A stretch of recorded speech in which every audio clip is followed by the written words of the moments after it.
오늘 본문 이 12절을 말씀을 제가 한번 먼저 읽어보겠습니다. 세례 요한의 때부터 지금까지 천국은 침노를 당하나니 침노하는 자는 빼앗느니라 이렇게 말씀하고 있습니다.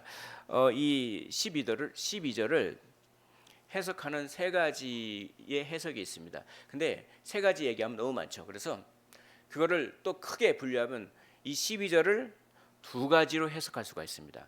자, 이 12절을 첫 번째 긍정적인 적극적인 해석을 하는 그런 학자들이 있어요. 그래서 이걸 이렇게 해석하는 겁니다. 천국을 적극적으로 침노하라.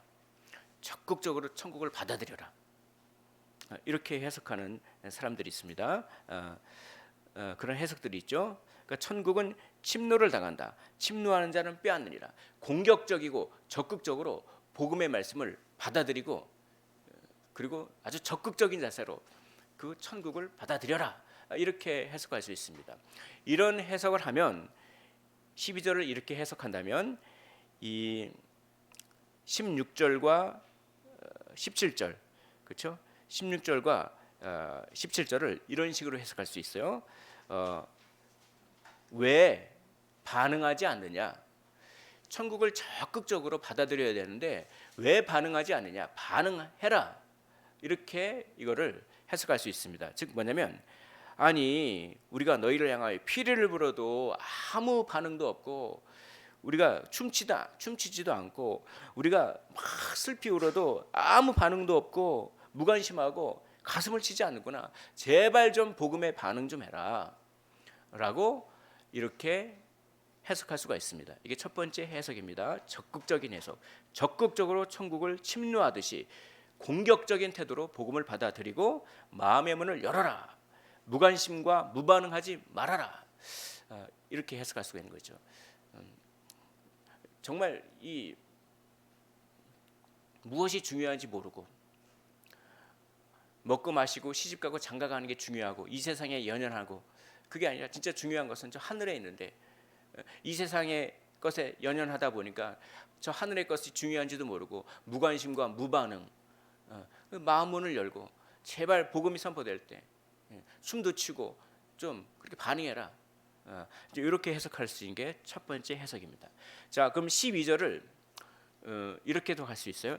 부정적으로 해석할 수가 있습니다. 부정적. 이건 뭐냐면 자, 이 말입니다. 세례 요한의 때부터 지금까지 자, 천국은 침노를 당한다. 즉 뭐냐면 천국 복음이 방해 세력에 의해서 방해를 받고 있고 박해를 당하고 있다. 이렇게 해석할 수가 있습니다. 이렇게. 그 12절을 하나는 적극적으로 천국을 취하라 이렇게 해석할 수 있고 또 하나는 천국이 지금 침입을 당하고 있다. 적들로부터 침노를 당하고 있다. 방해를 받고 있고 박해를 당하고 있다. 전혀 다른 해석이죠. 자, 이렇게 부정적인 해석을 한다면 13절부터 17절과 18절을 이런 식으로 연결돼서 해석할 수 있습니다. 바로 이거죠. 자기 방식대로 행동하지 않기 때문에 핍박한다 이 말입니다. 그러니까 이걸 이렇게 해석하고 있어요.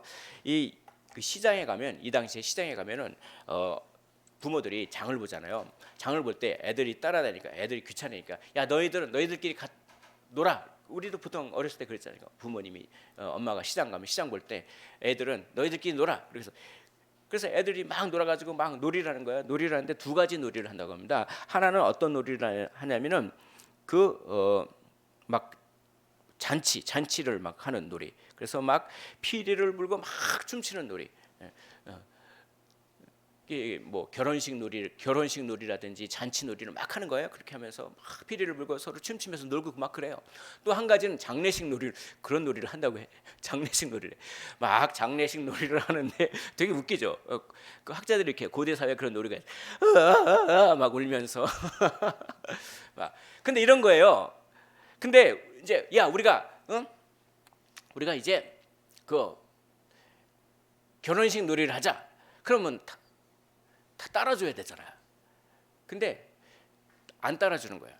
우리가 결혼식 놀이를 하자. 그리고 이렇게 피리를 불고 막 그러면은 마음이 맞아가지고 그 다른 애들이 막 춤을 춰줘야 되잖아요. 그래서 쿵짝쿵짝 일어나고 재밌잖아요. 근데 나 안 해. 그런 거죠. 아 그래? 그럼 너 그 지금 결혼식 놀이 하기가 싫어서 그러냐? 그럼 우리 장례식 놀이다. 그럼 막 뭡니까? 슬피 막 울어요. 한쪽에서. 그러면 또 다른 애들이 가슴을 막 쳐줘야 돼. 그래 놀이가 되거든요. 근데 나 안 해. 이거죠. 이거는 우리가 피리를 불어도 왜 춤을 추지 않느냐?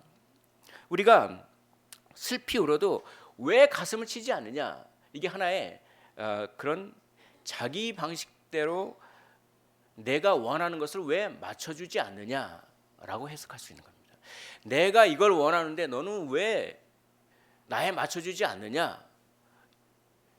이것 때문에 복음을 전하는 사람을 박해한다 이런 뜻이에요. 이게 두 번째로는 이렇게 해석할 수가 있습니다.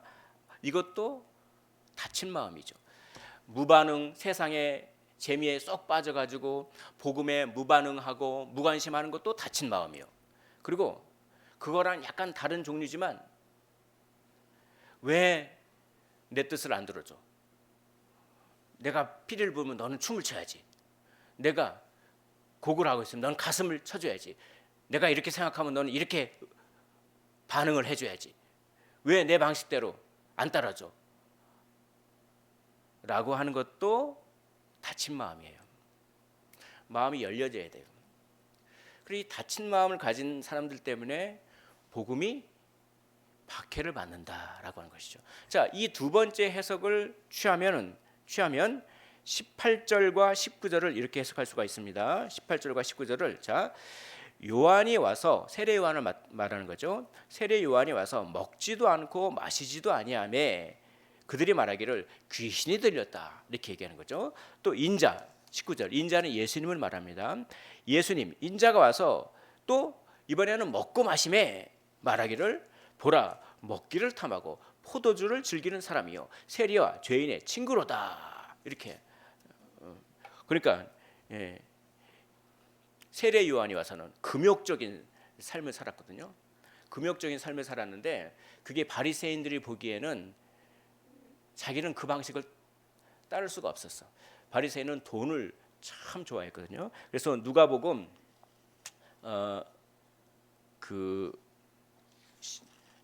누가복음 16장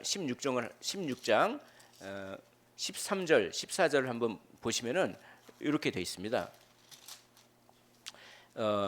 그 우리 주님께서 이렇게 말씀하세요. 두 주인을 섬길 수 없는데 돈하고 하나님을 동시에 섬길 수 없다. 돈을 섬기든 하나님을 섬기든 해야 된다. 두 주인을 섬길 수 없다. 그 다음에 무슨 말을 하냐면 누가복음 16장 14절에 근데 바리새인들은 겉으로는 하나님을 그렇게 잘 섬긴다고 하지만 실제로는 돈을 좋아한다 이런 얘기를 하고 있어요. 그래서 16장 14절에 바리새인들은 돈을 좋아하는 자들이라 이 모든 것들을 듣고 비웃거늘 하면서 돈을 좋아해요. 그러니까 바리새인이 돈을 좋아하는데 세례 요한은 돈을 안 좋아하고 금욕적인 삶을 산다고 하는 거죠. 그러니까 바리새인들은 세례 요한을 욕하는 거예요. 뭐 저렇게 금욕적으로 살아? 뭐 저렇게 먹지도 않고 마시지도 않아라고 하면서 그렇게 막 비판을 해요. 자기 방식대로 따라주지 않는다는 거죠. 바리새인의 방식은 뭡니까? 바리새인의 방식은 즐길 거 다 즐기면서 사람들에게 존경받으면서 그런 거죠. 돈은 좋아하면서 그러면서 겉으로는 하나님을 예배하고 그러니까 사람들에게 존경을 받으면서 그렇죠. 돈도 많고 또 뭡니까? 사람들에게 존경받고 하나님도 잘 섬기는 것 같고 막 그런 거잖아요. 그게 바리새인의 방식인데 왜 내 방식을 따라주지 않아? 라고 하니까 세례 요한을 반대하는 거예요. 왜 너는 와가지고 맨날 금욕적인 생활을 하고 그렇게 금식을 하고 그러냐? 그렇게 욕하는 거예요. 근데 세례 요한은 왜 금식을 하고 그랬을까요? 하나님이 세례 요한에게 그것을 하라고 명령하셨기 때문에 그래요. 그게 이 누가복음에 나와요. 누가복음 1장 15절과 16절에 보면은 이렇게 나와요.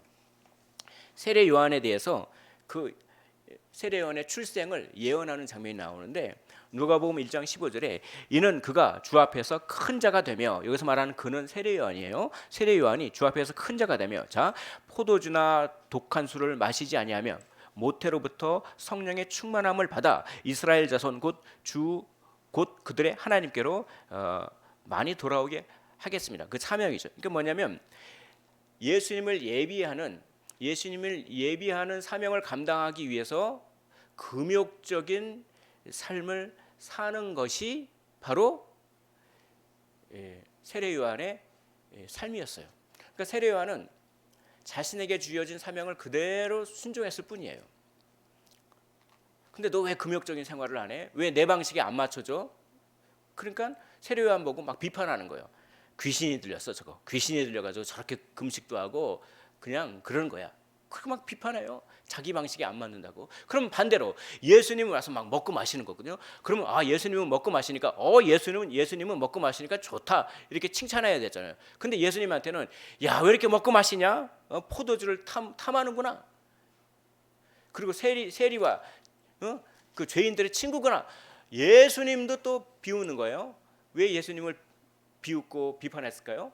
예수님은 먹고 마시는데 그는 예수님이 세리와 같이 밥을 먹고 막 그래서 그래요. 근데 바리새인의 입장에서는 로마에다가 세금을 걷는 사람들은 아주 죄인 중에 죄인이었어요. 그래서 그 바리새인의 입장에서는 저 죄인들, 로마에 세금을 바치는 저 죄인들하고는 우리는 밥을 먹으면 안 된다. 밥을 먹으면 안 된다. 그 밥 먹는 거 가지고 그러냐 그런데 그 고대 사회 이스라엘 사회를 이해하기 위해서는 밥 먹는 것은 예배 드리는 것과 같은 거예요. 그들의 개념에는. 그러니까 내가 어떤 사람과 같이 밥을 먹잖아요. 그러면 그 사람과 같이 예배 드릴 수 있다는 거예요. 그럴 정도로 그 사람과의 관계가 정상적이다. 그러니까 그 사람과 같이 예배 드릴 수 없는 사람이라면 밥도 안 먹는 거예요. 근데 예수님은 막 세리하고 밥을 먹네? 그럼 뭐냐?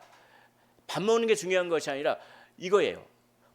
바리새인들의 입장. 그러면 예수님은 저 예수라고 하는 저 작자는 저 죄인인 세리를 예배 공동체의 한 구성으로 인정하고 있는 거네 이렇게 해석하는 거예요. 그러니까 아니 저 세리를 하나님을 예배하는 예배 공동체로 구성원으로 인정한단 말이야? 그럴 수 없어. 자기 방식이 아닌 거죠. 근데 예수님은 왜 와가지고 세리의 친구가 되시고 왜 그렇게 죄인들과 같이 식사를 하시고 예수님은 왜 그랬을까요? 그것도 예수님이 받은 사명 때문에 그러신 거예요. 마태복음 9장에 보면 예수님이 자기 사명을 얘기하고 있습니다. 마태복음 9장 12절과 13절 보시면 예수님이 왜 이 땅에 오셨는지를 말씀하고 있어요. 그건 뭐냐면 예수께서 들으시고 이르시되 건강한 자에게는 의사가 쓸데없고 병든 자에게라 쓸데있느니라. 너희는 가서 내가 긍휼을 원하고 제사를 원하지 아니하노라 하신 뜻이 무엇인지 배우라. 나는 의인을 부르러 온 것이 아니요 죄인을 부르러 왔다. 예수님은 뭡니까? 의인이든 죄인이든 뭐 유대인이든 이방인이든 전혀 상관없이 예수님을 믿기만 하면 전부 구원을 주기 위해서 그렇죠? 구원의 보편성 믿기만 하면 모든 남녀노소를 분별하고 모든 사람에게 구원을 주기 위해서 예수님은 오신 거예요. 그렇기 때문에 사람을 가리지 않아요. 너는 세리지? 넌 구원 못 받아. 넌 죄인이지? 넌 구원 못 받아. 그게 아니라 예수님에게 중요한 것은 믿느냐 안 믿느냐예요. 네가 믿느냐? 세리? 아무런 상관이 없다. 네가 믿느냐? 네가 유대인이 아니가 네가 이방인이지. 근데 믿느냐? 아무 상관없다. 그러니까 예수님은 구원의 보편성. 믿기만 하면 전부 구원을 받는다고 하는 것이. 근데 바리새인의 입장에서 할례를 안 받으면 구원을 못 받아요. 이방인은 구원을 못 받는 거예요. 근데 이방인들하고도 막 이방인 취급받는 세리들하고도 같이 밥 먹고 그들도 예배 공동체라고 인정하고 있으니까 자기 방식에 안 맞는 거죠. 그러니까 먹기를 탐하고 포도주를 탐하고 죄인과 세리의 친구다. 그러니까 세례 요한에는 이렇다고 금욕적인 삶을 산다고 막 뭐라 그러고 예수님은 또 포도주를 먹고 마시고 그들과 식사한다고 또 뭐라고 하고, 이러면 이래서 뭐라고 하고, 저러면 저래서 뭐라고 하고, 자기 방식이 안 맞는다는 거죠. 그래서 참 이걸 보면서 그 어떤 코미디언이 한 대사가 생각났습니다. 어쩌라고요? 어쩌라고요? 이러면 이래서 뭐라고 그러고, 저러면 저래서 뭐라고요? 그래서 이렇게 얘기해요. 귀에다 어쩌라고요? 어쩌라고요? 그게 생각이 났어요. 어쩌라고요? 그렇죠?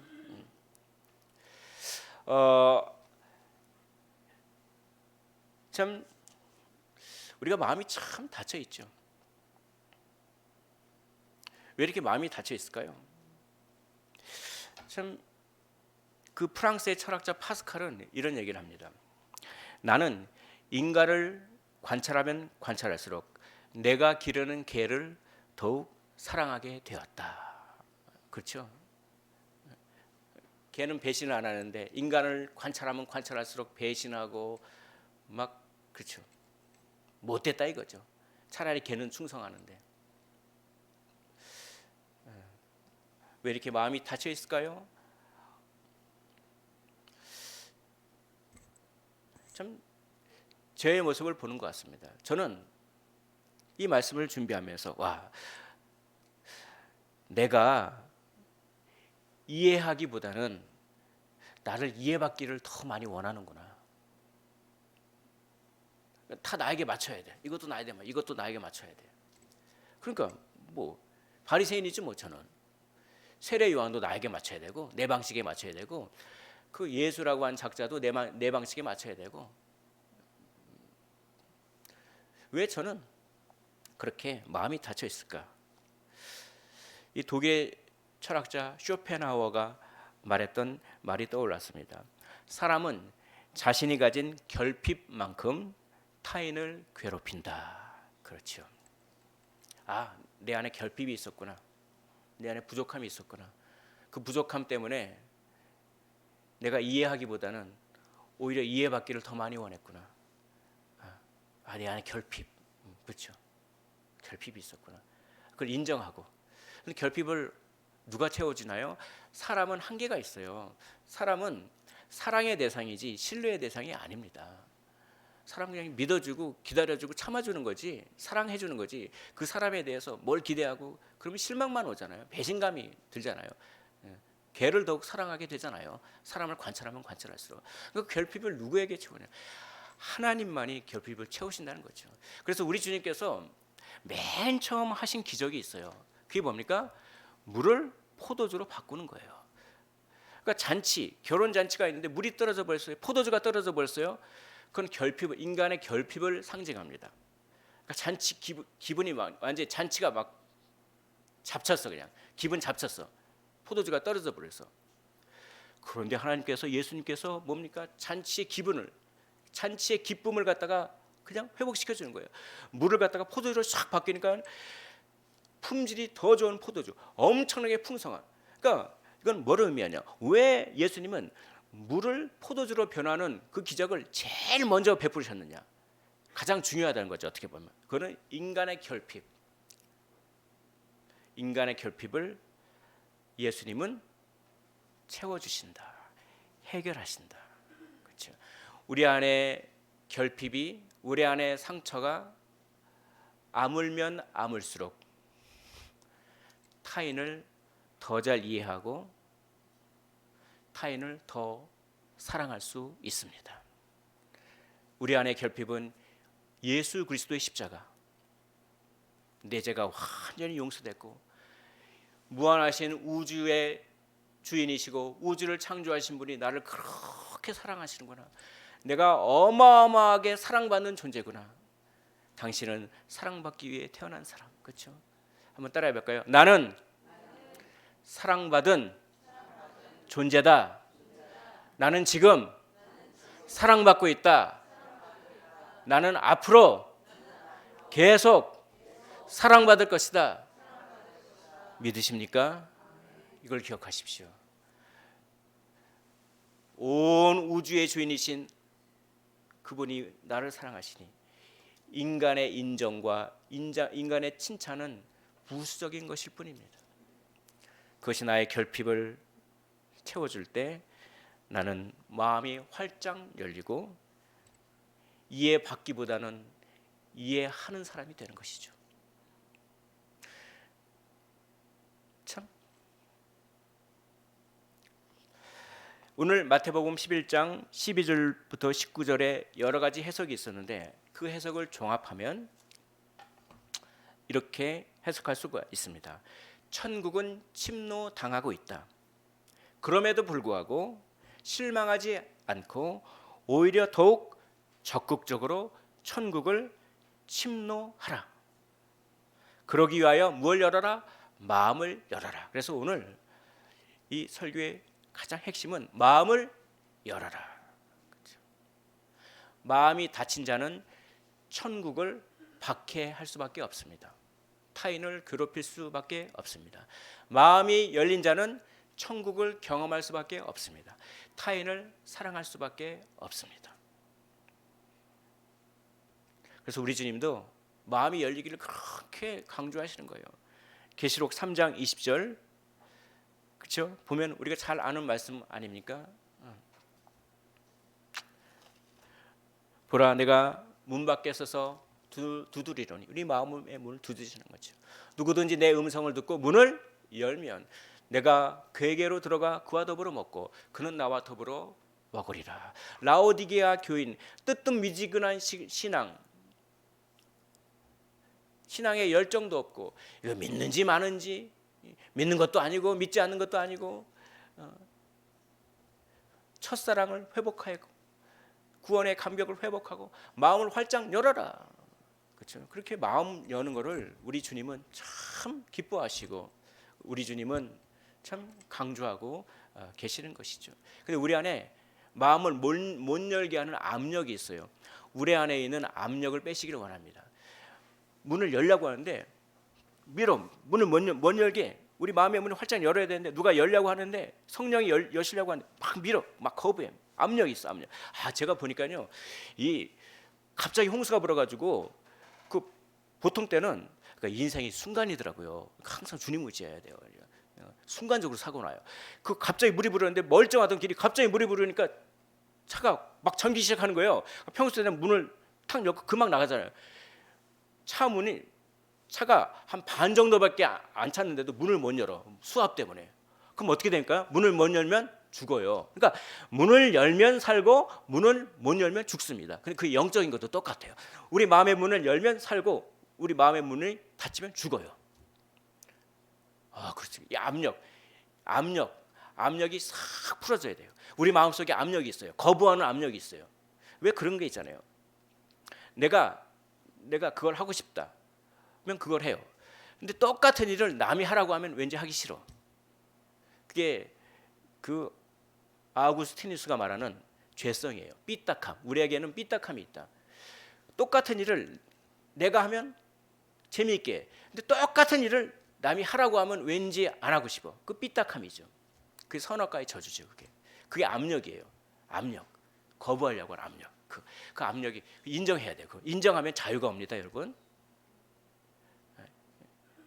두 발 딱 뻗고 잘 수가 있어요. 인정하면 그 압력이 해제되거든. 문 열어야 되는데 제 안에 그런 게 있더라고요. 왜 압력이 제 안에 생길까? 결핍 때문에. 결핍. 그 결핍을 해결하면 압력도 이렇게 해결하게 되는 거죠. 그러면은 이 두 가지, 세상에 빠져서 복음에 무반응과 무관심과 복음의 중요성을 모르는 그런 종류의 마음에 닫힌 상태. 또 하나는 내 방식대로 모든 걸 해야 된다고 하는, 내가 모든 환경을 통제해야 된다는 그런 방식의 마음이 닫힘. 아무튼 어떤 방식이든 마음이 닫혀 있어요. 그리고 항상 압력이 있어요. 결핍 때문에. 그러면 그 압력을 싹 해제하고 마음을 여는 방법은 무엇일까요? 그것은 성령의 역사죠. 우리 안에 바벨탑이 무너지게 되는 거죠. 바벨탑이. 왜 오순절 성령 강림 때 왜 하필이면 방언이 터졌을까요? 방언은 외국어 반응이죠. 방언이죠. 그때 방언은 언어가 통일된다는 걸 의미합니다.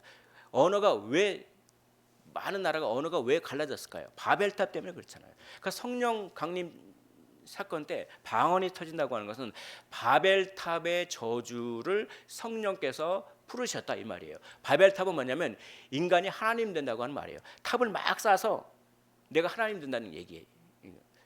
그러니까 내가 선과 악을 내가 결정한다는 거예요. 나 네 말 안 들어. 그러니까 이 포스트 모더니즘 그렇죠. 예를 들어서 빨간색이란 말이죠. 객관적으로 빨간색이야. 그 실험을 해봐도 빨간색이 나는 주파수가 있어. 빨간색이야. 근데 포스트 모더니즘 사고를 가진 사람들은 빨간색이야? 나는 그걸 파란색이라고 부를래. 너는 빨간색이라고 생각해. 나는 그거 파란색이라고 할 거야.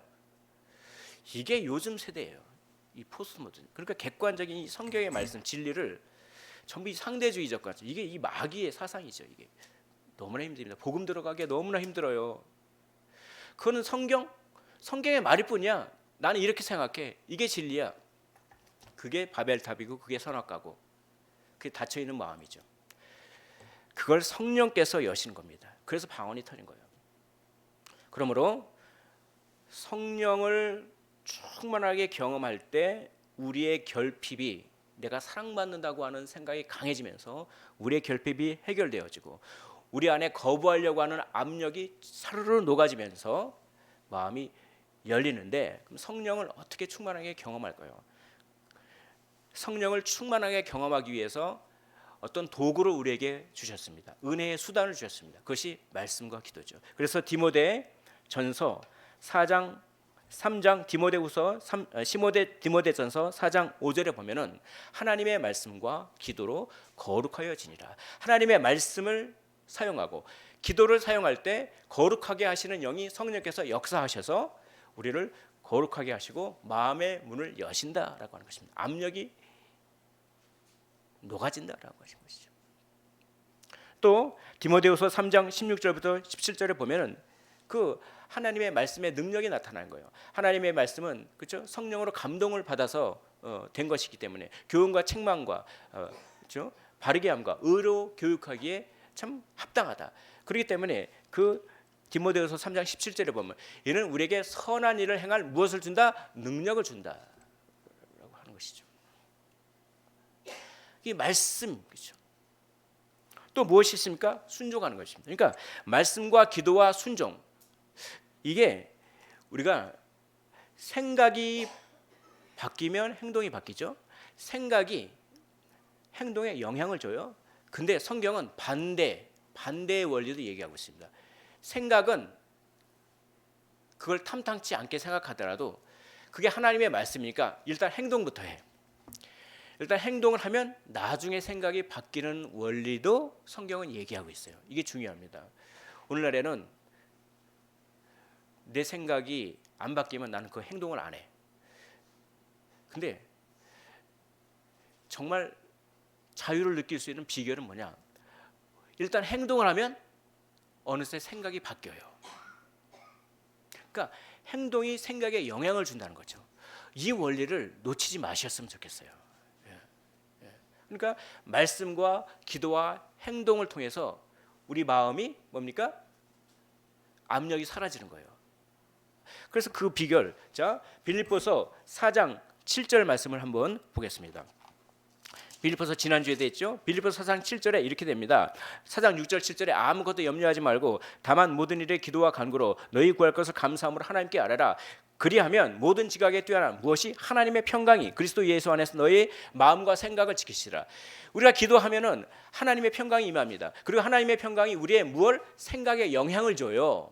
그래서 염려, 걱정과 불안과 공포와 그런 게 없어지게 하는 거죠. 하나님의 평강이 뭡니까? 우리의 생각에 영향을 준다는 것입니다. 기도를 통해서 하나님의 평강을 경험하고 하나님의 평강이 우리의 무엇을요? 생각에 영향을 줘요. 그래서 서운한 마음을 사르르 녹아준단 말이죠. 다친 마음, 압력을 사르르 해제시킨단 말이죠. 활짝 열린단 말이죠. 기도를 통해서 하나님의 평강을 경험해서 근데요. 하나님의 평강은 기도를 통해서도 임하지만 무엇을 통해서도 임하냐면 순종을 통해서도 임하는 줄 믿으시기를 원합니다. 그게 빌립보서 4장 9절에 있어요. 우리 화면을 보면서 빌립보서 4장 9절의 말씀, 이 굉장한 비결입니다. 한번 읽어보도록 하겠습니다. 시작. 너희는 내게 배우고 받고 듣고 본 바를 행하라. 그리하면 평강의 하나님이 너희와 함께 계시리라. 아멘. 행하면, 행하라. 행하면, 그리하면 평강의 하나님이 너희와 함께, 평강을 경험하게 될 것이다. 그리고 그 평강은 우리의 마음과 생각을 지킨다. 뭡니까? 기도하면 평강이 오고 그 평강을 통해서 우리의 생각이 바뀌는 거죠. 그러나 행함이 있어도 실천하면 그 실천을 통하여 하나님의 평강이 임하고 행동이 바뀌는 겁니다. 그러니까 왜 우리는 말씀을 읽고 기도해도 우리 삶이 안 바뀔까요? 시도를 안 해서 그래요. 그러니까 행함이 작은 일에 충성하라고 처음부터 뭘 많이 할 생각하지 말고 조금씩 실천해 보는 거예요. 내가 예전에는 말을 이렇게 했는데 오늘은 말을 살짝만 바꿔보자. 내가 저 인간 그랬는데 이제는 저분 이렇게 바꿔보자. 그럼 어떻게 할까요? 그 행동이 생각에 영향을 줍니다. 그래서 말을 바꾸면 생각이 바뀌는 거죠. 저분을 사랑하게 돼요. 저 인간 그러면 왠지 저분을 미워해야 될 것 같아. 근데 저분 그러면 왠지 저분을 사랑해야 하고 존중해야 될 것 같아요. 말을 조금씩 바꾼다든지 아니면 양보를 조금씩 하는 것이죠. 큰 거 말고 작은 거라도 양보를 하는 거를, 그래? 이 마지막 숟갈은 내가 먹으려고 그러는데 너한테 양보한다. 제가 귤을 하나 닦아가지고 이거 참 제가 얼마나 회개한지 모르겠습니다. 귤을 하나 닦아가지고 내가 다 먹어버렸어. 근데 나중에 우리 제 아내가 자기가 까면은 반을 떼서 자기를 줄 줄 알았대. 근데 나는 귤이 많이 있었기 때문에 먹고 싶으면, 이 남자가 그런 식인 것 같아요. 귤이 많기 때문에 먹고 싶으면 본인이 까먹으면 되지. 그래서 나는 까먹었어요. 근데 그거 배웠어요. 그게 아니구나. 그래서 나중에는 까서 반쪽을 나눠줍니다. 그 작은 행동이 제 생각에 영향을 주더라고요. 좀 섬세하게 마음을 살펴야겠구나. 그러니까 이건 뭐냐면 내가 말씀을 읽고 기도하고 그렇지 섬세하게 말씀 살펴라. 그 마음에 뭡니까? 그거에 감동을 받아서 그렇게 할 수도 있지만 그거보다는 그냥 작은 일이라도 한번 실천을 하면 생각이 영향을 많이 하게 되는 거죠. 그러니까 말씀과 기도를 안 하고 그런 생각을 시도를 안 하면 굉장히 더디 바뀌거나 아니면 말씀 맨날 읽고 기도 맨날 해도 안 바뀌는 걸 보면서 차라리 말씀 기도 안 읽어버릴래? 그렇게 되거나 그렇죠. 성경은 말씀과 기도와 순종을 다 얘기하고 있습니다. 그러니까 그걸 다 하는 거죠. 근데 성경은 처음부터 크게 하지 말고 작은 일에 충성하라고 합니다. 내가 말하는 말의 어투를 살짝 바꾼다든지, 그렇죠? 뭔가 양보를 살짝 한다든지 그런 걸 통해서 내 생각에 영향을 주는 거죠. 그 마음의 평강을 얻는 것입니다. 참 이번 주에 신의 악단, 우리 교인들이 많이 보셨습니다. 그거를 제가 봤는데 그걸 보면서 최근에 영화를 보면서 그렇게 눈물을 흘린 적이 없습니다. 그냥 북한 얘기예요. 북한에 보면은 이제 대북 제재 때문에 실화를 바탕으로 한 얘기인데 대북 제재 때문에 돈이 다 끊겨 버렸어. 그러니까 뭡니까? 돈을 못 받으니까 그냥 어떻게 하면은 막 북한 외교관이 막 여기를 다니면서 우리 북한 돈 좀 도와달라고 하니까 당신들은 그 대북 제재 때문에 안 됩니다. 그러니까 근데 방법이 하나 있습니다. NGO를 통해서는 돈을 받을 수가 있습니다. 근데 그 NGO가 기독교 단체예요. 근데 그 NGO가 돈을 주기 위해서는 한 가지 조건을 걸었어. 북한에도 교회가 있다고 하는 것을 보여줘라. 근데 가짜 말고 진짜.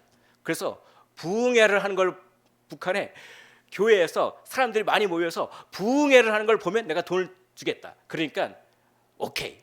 그래서 막 사람들에게 명령하는 거야.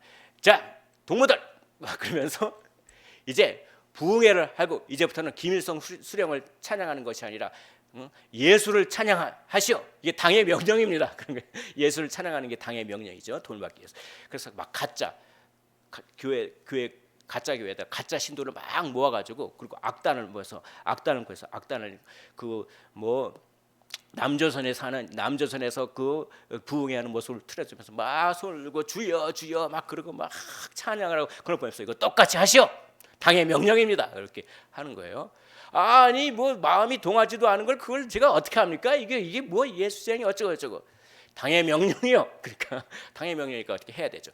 그 맨 처음에 뭐 이건 뭐 찬양을 하는데 우리 마음이 통하지도 않은데 제가 어떻게 하면 연극을 하게 되나요? 마음이 통하지도 않은데 이거 어떻게 하나 말 그래도 혁명적으로 하십시오. 막 그래서 막 하는 거예요. 그러면서 아니 그 작게 하지 마 크게 하시오. 아멘 크게 하시오. 그러니까, 아멘 막 그러는 거예요. 막 그러고 웅얼웅얼 하시오. 웅얼웅얼 막 그렇게 막 그런 거죠. 당의 명령 때문에 그렇게 하는 거예요. 근데 은혜를 받기 시작해요. 거기에는 반동 분자를 색출해서 죽이는 역할을 하는 사람이 있어요. 그러니까 예를 지하교회 교인들, 지하교회 교인을 색출해서 죽이는 역할을 하는 군인도 거기에 참여했어요. 그래서 막 찬양을 합니다. 근데 맨 처음에는 그냥 당의 명령이니까 열정적으로 진짜처럼 보여야 되기 때문에 그래야 돈을 주니까 진짜처럼 보기 때문에 막 소리를 지르고 아멘 아멘 주여 주여 하고 우리가 그 찬양을 잘하기 위해서 진짜처럼 보이기 위해서는 우리가 성경도 읽어야 됩니다. 성경을 읽어야지 뭔가 느낌을 가지고 찬양할 때도 진짜 그러니까 성경을 읽기 시작해요. 그러니까 성경을 읽고 대초에 뭐 아이고 그러면서 야 이 예수라고 하는 사람이 어떻게 기적을 어떻게 무리를 걷기 말도 안 되는 근데 읽기 시작해요. 나중에 은혜를 받습니다. 그러면서 찬양을 하는데 맨 처음에는 그러니까 밋밋하게 어쩔 수 없이 찬양했는데 나중에는 이 고통의 멍이 보시라고 고통의 멍에 하는데 벌써 눈물이 날라고 그래. 그 사람이 반동 분자를 색출해서 지하교회 교회를 색출해서 죽이려고 하는 사람이 진짜처럼 보이기 위해서 말씀과 기도를 동기가 어떻든 간에 막 했더니 말씀 자체가 역사하는 거예요. 찬양이 역사하는 거예요. 눈물을 흘리면서 그곳엔 자유가 없습니다. 근데 자유와 기쁨 주시려고 주께로 옵니다. 그것엔 자유가 없습니다. 그렇죠. 그래서 은혜를 받기 시작하는데 그 악단 모두가 다 은혜를 받습니다. 그러면서 그 악단에 반동 분자가 있다는 것을 알았어요. 그럼 평소 때 같으면 이제 죽이고 그리고 이제 공연을 다 끝내고 가짜 부흥회를 다 끝난 다음에 그 악단을 다 처단해야 하기로 결정을 했는데 그 악단을 살려주는 것이죠. 그리고 자기가 사형을 당합니다. 그러면서 하나님이란 분이 정말 계신다면 제가 지금 한 일을 잘했죠. 저는 거기서 그걸 깨닫습니다. 야, 마음의 문을 여는 비결은 그것이구나. 우리가 말씀과 기도를 통해서 마음의 문을 열는 걸 많이 아는데 얼마나 열정적으로 전념해서 말씀과 기도를 하는지. 성령이 마음의 문을 여시지만 우리가 해야 될 바가 있는 것이죠. 사람은 영적인 동물이구나. 말씀과 기도를 진짜처럼 보이기 위해서 연극을 하기 위해서도 저렇게 열심히 했더니 말씀이 역사하는구나. 찬양이 역사하는구나. 그러면서 이렇게 뭔가 찬양을 볼 때 너무나 나도 모르는 눈물이 나고 찬양을 볼 때 뭔가 가슴이 뜨거워지고 뭔가 그 마음이 시원해진 걸 느끼지 않았습니까? 동무 그러면서 오늘날 우리 기독교는 너무 세련된 교회가 되고 가는 것 같습니다. 세련된 음악이 흐르고 아주 교회도 큐시트로 해가지고 5분 단위로 뭐 한 다음에 뭐 하고 그냥 예배가 공연처럼 세련되고 물론 그거 좋아요. 그런데 잊어버린 게 일종의 야성을 잃어버린 것 같진 않나 생각이 듭니다. 예전에 아무런 음악과 악기가 없어도 주님의 이름을 부르면서 그렇게 했던 마음을 여는 것은 바로 그것이죠. 사랑하는 성도 여러분, 정말 말씀과 기도에 많이 전념하시고 그리고 작은 일이든지 실천하시고 순종하십시오. 그래서 이제 정말 천국은 마음이 닫힌 사람에 의해서 침노당하고 있고 동시에 천국은 마음이 열린 사람에 의해서도 침노당하고 있는데, 그렇죠? 전자의 침노는 교회를 박해하는 그런 못된 침노고 후자의 침노는 적극적으로 천국을 경험하는, 천국을 전파하는 좋은 침노가 아니겠습니까?